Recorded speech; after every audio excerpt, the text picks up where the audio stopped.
Bulbul cinema ಮಾಡಿದ್ದು ಟೆಕ್ನಿಷಿಯನ್ಸ್ಗಾಗಿ ದರ್ಶನ್ ₹1 ತಗೊಳ್ಳಿಲ್ವಂತೆ. ಇಲ್ಲ ಬೇಕಾದ್ರೆ ಅವರು ಚೆನ್ನಾಗಿರಲಿ, ಯಾಕಂದರೆ ನಾನು ಯಾವಾಗಲೂ ಎಲ್ರಿಗೂ ಹೇಳೋದಷ್ಟೇ, ಭಗವಂತ ನನ್ನ ಮುಂದೆ ಚೆನ್ನಾಗಿಟ್ಟಿದ್ದಾರೆ.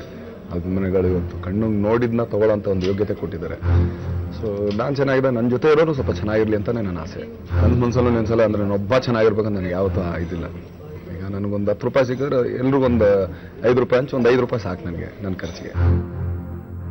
ಬುಲ್ಬುಲ್ ಸಿನಿಮಾಗೆ ಹೀರೋಯಿನ್ ಆಗಿ ಶ್ರೇಯಾ, ಅನುಷ್ಕಾ, ಕಾಜಲ್ ಬರ್ತಾರೆ ಅಂದ್ರು. ಕೊನೆಗೆ ಕನ್ನಡದ ಹುಡುಗಿ ಬಂದ್ರು. ಒಂದು ಸಿನಿಮಾ ಅಂದಾಗ ಇಟ್ಸ್ ಬಿಸ್ನೆಸ್. ನಾನೊಬ್ಬ ಬಿಸ್ನೆಸ್ ಮ್ಯಾನ್ ಆಗಿ ನಾನು ಯೋಚನೆ ಮಾಡ್ತೀನಿ. ಈಗ ನಾನು ನನ್ನ ಡಿಸ್ಟ್ರಿಬ್ಯೂಟರ್ಗಳಿಗೆ ಎಷ್ಟೋ ಜನ ಕೇಳಿದಾಗ, ಈಗ ನಿಮ್ಮ ಸ್ಯಾಟಲೈಟ್ಸ್, ಯೂಶ್ವಲಿ ನಾವು ಸ್ಯಾಟಲೈಟ್ಸ್ ಮಾಡ್ತೀವಿ. ಸೊ ಕೇಳಿದಾಗ ಆಯ್ತಪ್ಪ ದೊಡ್ಡವ್ರನ್ನ ಹಾಕಿದ್ರೆ ಏನು ಕೊಡ್ತೀರಾ ನೀವು? ದರ್ಶನ್ ನಿಂದು ವ್ಯಾಲ್ಯೂ ಏನಿದೆ ಅಷ್ಟು ಮಾತ್ರ ನಾವು ಕೊಡ್ತೀವಿ. ನೀನು ಯಾರನ್ನಾರು ಯಾರನ್ನಾರು ಬಿಡು, we are not bother for. So ನಂಗೆ ಡಿಸ್ಟ್ರಿಬ್ಯೂಟರ್ಗಳು ಸುಮಾರು ಜನ ಅದೇ ಹೇಳಿದ್ರು, ದರ್ಶನ್ ನಿಂದೇನಿದೆ ಮಾರ್ಕೆಟ್ ನಾವು ಅದು ಕೊಡ್ತೀವಿ. ಸೊ ಅವ್ರು ಹೇಳೋದು ನಿಜನೇ, ಯಾಕಂದ್ರೆ ಅವ್ರು ಬಿಸ್ನೆಸ್ ಮ್ಯಾನ್. ನನಗೆ ಅನುಷ್ಕಾ ಕರ್ಕೊಂಬಂದೆ ಅಂದಾಗ ತಕ್ಷಣ ಏನು ₹10 ಕೊಡೋ ₹20 ಅಂತ ಕೊಡಲ್ಲ. ಸೊ ಏನಕ್ಕೆ? ಸೊ ಬಿಸ್ನೆಸ್ ಮ್ಯಾನ್ ಆಗಿ ನಾನು ಯೋಚನೆ ಮಾಡ್ತೀನಿ ಅಷ್ಟೇ. ಸಕ್ಸಸ್ ತುಂಬಾನೇ ಸಿಗ್ತಾ ಇದೆ, ಅದರ ಹಿಂದೆ ಆತಂಕ, ಭಯನೂ ಇದೆಯಾ ದರ್ಶನ್ ಅವರಿಗೆ? ನಾನು ಯಾವತ್ತೂ ನನ್ನ ಸಕ್ಸಸ್ಗೆ ಫೇಲ್ಯೂರ್ ತಲೆ ಕೆಡಿಸ್ಕೊಂಡೋನೇ ಅಲ್ಲಮ್ಮ.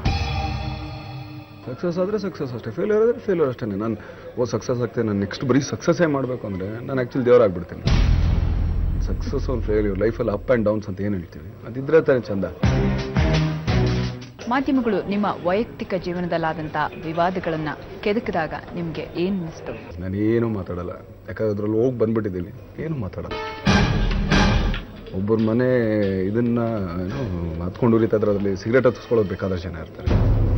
ಜಸ್ಟ್ ಲೀವ್ ಇಟ್ ಅಷ್ಟೇ. ಅದನ್ನು ನೀವು ಎಷ್ಟು ಇಗ್ನೋರ್ ಮಾಡ್ತೀರಾ ಅಷ್ಟು ಒಳ್ಳೆಯದು. ದರ್ಶನ್ ಅವರಿಗೆ ರಾಜಕೀಯ ಆಸಕ್ತಿ ಇದೆಯಾ? ರಾಜಕೀಯಕ್ಕೆ ಬರ್ತಾರಾ? ದರ್ಶನ್ ಟೆಂಪರ್ಮೆಂಟ್ಗೆ ನಿಜವಾಗ್ಲೂ ರಾಜಕೀಯ ಬರಲ್ಲ. ಯಾಕಂದ್ರೆ ತುಂಬ ಇದಾಗಿ ಮಾತಾಡ್ತಿರ್ತೀವಿ, ಬಟ್ ಕೆಲವು ಟೆಂಪರ್ಮೆಂಟ್ ಎದ್ಬಿಡುತ್ತೆ ನಮಗೂ. ಸೊ ವಿ ಕಾಂಟ್ ಲೈಕ್ ಆಗಲ್ಲ, ನಮ್ಮ ಟೆಂಪರ್ಮೆಂಟ್ ರಾಜಕೀಯಕ್ಕಲ್ಲ. 40 ಹತ್ರ ಬರ್ತಾ ಇರ್ಬೋದು ಅನ್ಸುತ್ತಲ್ವಾ ಸರ್? ಇನ್ನೊಂದು 3 ವರ್ಷ ಆದರೆ 40 ಆಗ್ಬಿಡ್ತೀನಿ. ಏಜಲ್ಲೂ ಇಷ್ಟು ಹೆಂಗಾಗಿಲ್ಲ ಕುಣಿದಿದ್ದೀರಾ, ಮತ್ತೆ ಸಿಕ್ಕಾಪಟ್ಟೆ ಸ್ಟೆಪ್ ಹಾಕಿದ್ದೀರಾ ಬುಲ್ಬುಲಲ್ಲಿ. ಸೊ ಹೆಂಗೆ ಅದು ಇನ್ನೂ ಜಾಸ್ತಿ ಸ್ಟೆಪ್ಸ್ ಅಂದ್ರೆ ಮೊದಲಿಗಿಂತ? ಏನಾಗಿದೆ, ವಯಸ್ಸಾಗ್ತಾ ಆಗ್ತಾ ಈಗ ಸ್ವಲ್ಪ ಯೌವನ ಬರ್ತಾ ಇದೆ ಅಷ್ಟೇ. ಎಲ್ಲರೂ ಅಂದ್ಕೊಂಡಿದ್ರು ಅಂಬಿಯವ್ರಿಗೆ ರಾಜಕೀಯ ಪ್ರಚಾರವನ್ನ ಮಾಡ್ತಾರೆ ದರ್ಶನ್ ಅಂತ. ಆದ್ರೆ ಅವ್ರಿಗೆ ಸಹಾಯ ಮಾಡೋದಕ್ಕೆ ನಾವೇನಿಲ್ಲಮ್ಮ. ನಾವು ಆ್ಯಕ್ಚುಲಿ ಅಳಿಲ್ ಸೇವೆ ಮಾಡ್ಬೋದು ಅಷ್ಟೇ. ಅವ್ರು ಆ್ಯಕ್ಚುಲಿ ಅವ್ರು ತುಂಬ ಚೆನ್ನಾಗಿದ್ದಾರೆ, ನಾವು ಸುಮ್ಮನೆ ಅವ್ರಿಗೋಸ್ಕರ ಒಂದು ಸಪೋರ್ಟೇ ಆಗಿ ಹೋಗ್ತೀವಿ ಅಷ್ಟೇ. ಆಮೇಲೆ ಅವ್ರಿಗಲ್ದೆ ಈಗ ನಮ್ಮ ಸ್ನೇಹಿತರು ಒಂದಷ್ಟು ಜನ ಇದ್ದಾರೆ.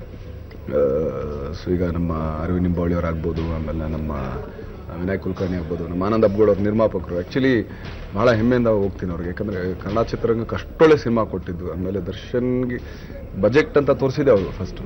ಸೊ ಅವ್ರು ನಿಂತಿದ್ದಾಗ ಖಂಡಿತ ನಾನು ಸಪೋರ್ಟ್ ಮಾಡೋದು ನನ್ನ ಧರ್ಮ. ಆಮೇಲೆ ಆ್ಯಕ್ಚುಲಿ ಅವರು ಇವತ್ತರೆಗೂ ನನ್ನ ಜೊತೆ ಒಂದು ನಿರ್ಮಾಪಕನ ಥರ ಇಲ್ಲ, ಅಣ್ಣ ತಮ್ಮದಿರ ಥರ ಇದ್ದೀವಿ. ಈಗ ಆ್ಯಕ್ಚುಲಿ ನಾನು ನಮ್ಮ ಸುರೇಶ್ ಗೌಡ್ರಿಗೆ ಹೇಳ್ತಾ ಇರ್ತೀನಿ, ನೀನು ನಿಂತ್ಕೊಳ್ಳೋಣ, ಯಾಕಣ್ಣ ಸುಮ್ಮನೆ ಇದೆಯಾ, ಬಾಣ ನೀನು ನಾನು ಮಾಡ್ತೀನಿ ಅಂತ ಹೇಳಿ. ಕನ್ನಡ ಚಿತ್ರರಂಗ 2 ಇಬ್ಬಾಗ ಆಗಿದೆ, 2 ಧ್ರುವಗಳಾಗಿದೆ, ಕಾಂಪಿಟೇಷನ್ ಜಾಸ್ತಿ ಇದೆ ಅಂತೀರಾ? ಎಲ್ಲದರಲ್ಲೂ ಕಾಂಪಿಟೇಷನ್ ಇದೆ ಅಮ್ಮ. ಕಾಂಪಿಟೇಷನ್ ಇಲ್ಲ ಅಂತಂದ್ಮೇಲೆ ಆ ಫೀಲ್ಡಲ್ಲಿ ಇರೋದು ಬೇಕು. ಈಗ ಒಂದು ರೇಸ್ ಅಂತ ಓಡ್ತೀವಿ, ಏನಕ್ಕೆ ಹಂಗಾರೆ ಒಬ್ಬನೇ ಹೋಗ್ಬಿಟ್ಟು ಒಬ್ಬನೇ ಫಸ್ಟ್ ಬರ್ಬೋದಾ? 10 ಜನ ಓಡಿದ್ಮೇಲೆ ತಾನೇ ಯಾರು ಫಸ್ಟು ಯಾರು ಸೆಕೆಂಡ್ ಅಂತ ಇರುತ್ತೆ. ಕಾಂಪಿಟೇಷನ್ ಎಲ್ಲದರಲ್ಲಿ ಇರಲೇಬೇಕು ಅಂತ ಹೇಳ್ತೀನಿ ನಾನು. ಅದನ್ನು ಹೆಲ್ದಿ ಅದು ಇದು ಅಂತ ಹೇಳಲ್ಲ. Competition is a competition, that's it. Darshan ಅವರು ಮುಟ್ಟಿದ್ದೆಲ್ಲ ಚಿನ್ನ ಆಗ್ತಿದೆಯಲ್ಲ, ಕೆಲವು ಕಡೆ ಕಲ್ಲು ಆಗಿರ್ತಿದೆಯಲ್ಲಮ್ಮ. ಅಮ್ಮನ ರಾಜಕೀಯ ಕನಸಿಗೆ ದರ್ಶನ್ ಅವರ ಸಾಥ್ ಇದೆಯಾ? ಖಂಡಿತ ಇದೆ. ದರ್ಶನ್ ಅವ್ರನ್ನ ಕಂಡ್ರೆ ಹೊಸ ಹೀರೋಯಿನ್ಸ್ಗೆ ತುಂಬಾ ಭಯ ಆಗತ್ತಂತೆ, ಯಾಕೆ?